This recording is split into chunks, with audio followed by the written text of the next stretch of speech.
Today we are going to be going over the Flame Hashira, Kyojuro Rengoku's backstory. Ren Goku, the Flame Hashira, is one of the top demon slayers held in highest regard by his fellow Hashira and demon slayers. He is a huge positive figure and influence to characters like Tanjiro and one of my faves, Uzui. Just like Bardock from Dragon Ball Z, Ren Goku had one of the most heartbreaking anime deaths ever. Also, one of the most memorable anime deaths of all time as well. Ren Goku is a very honorable swordsman, and he is one of the stronger Hashira. He's pure of heart and wants to protect the innocent from demons. Since we got a flashback of his mother's words, that really left an impression on him on why he's strong and what it means to be strong, to protect those who cannot protect themselves. Since those words from his mother, he uses that kind of like a motto of his lifestyle, and he does take that extremely serious. Sirius FM Radio. So when we are first introduced to Ren Goku in the anime and or the manga at the Hashira Meeting, when we meet all the Hashira, since Ren Goku respects the Demon Slayer core and its rules, he suggested they kill Nezuko since she's a demon. Ren Goku also stated that since Tanjiro is protecting a demon, that he is breaking every rule as a demon slayer.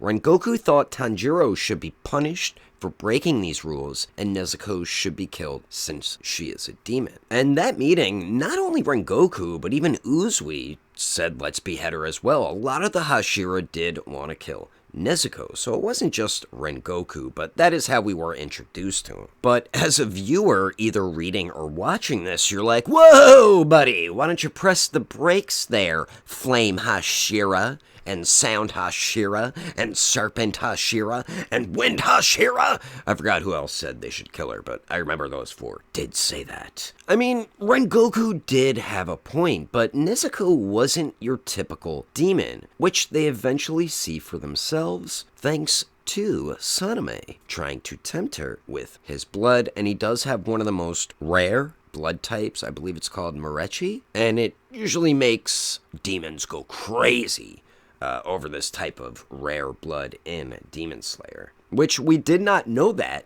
at that time. So being first introduced to the Flame Hashira, you see that him, Tanjiro, and Nezuko aren't really off to the best start, but that'll change later on in Mugen Train. Rengoku's mother did pass away when he was at a young age. His father used to train both Rengoku and his younger brothers, Sonjudo, but that abruptly stopped after their mother passed. His father, Shinjiro, ends up falling in a dark place in depression with alcohol and gives up on anything Demon Slayer related or anything related to the Demon Slayer core. He just doesn't care anymore, and I know a lot of people can relate to stuff like that, because when you lose someone that close to you from dying, a lot of people do break down like that, so that is completely 100% relatable for a character like Shinjiro Rengoku. So even when Rengoku became the Flame Hashira after his father, he went to tell his father with such excitement and couldn't wait to tell him. I mean, most children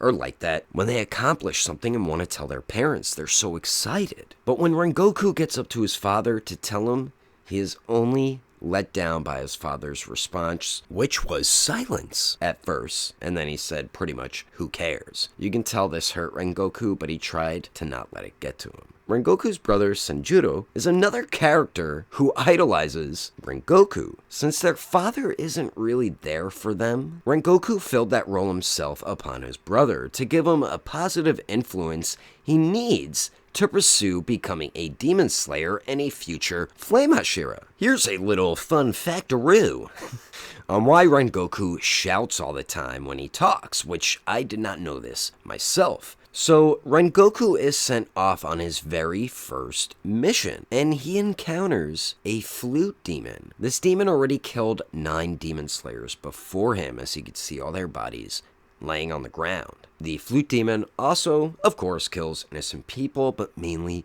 children as it had one captured at that moment, which even helped motivate Rengoku more. So the demon art of this flute demon is once you hear the sound of the flute, it pretty much shuts down your entire nervous system, making it extremely difficult to battle. So Rengoku is trying to figure out ways to defeat this flute demon, and if he covers his ears with both his hands, then he can't use his sword. But then if he uses a sword, the flute demon will disrupt his entire nervous system, making it very difficult to battle. So as Rengoku is in battle, he ends up rupturing his own eardrums as he hits his ears as hard as he can in order to defeat this flute demon, which he does successfully. So as you can see why he shouts when he talks, it's because the dude can't hear. He's like me, deaf. Another one of Rengoku's traits is his energetic personality and his incredible, powerful will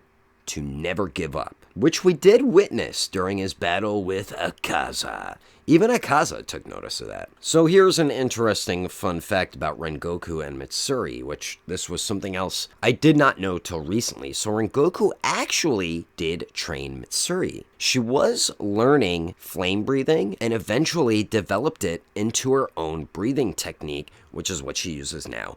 Love breathing. It's pretty cool how these Hashira create their own breathing technique. I believe half of them did that. Anyway, that is the video of Rengoku's backstory. There's a pretty good amount of things in there that we did not know from the anime. If you're just an anime watcher, then there's a couple things in here you did learn, along with myself. But let me know in the comments the first feeling that came to you while watching the entirety of Mugen Train. Spoilers! Yes, I mean Rengoku's death. What was your reaction and how did you feel? Me, I was caught completely off guard and was stunned and shocked. I did not expect that, but it was so great for the story progression. As you guys will see, it was really smart writing, so I do like that they went in that direction. It was so sad. It's one of the most depressing and sad anime deaths, I think, of all time. But anyway, that is the video of Rengoku's backstory. Hope all of you enjoyed it. Let me know in the comments what you think of his backstory, and if you knew everything that we discussed here. Thanks for watching, and don't forget, I will catch you on the next episode of Daredevil 19, and I will also see you guys later.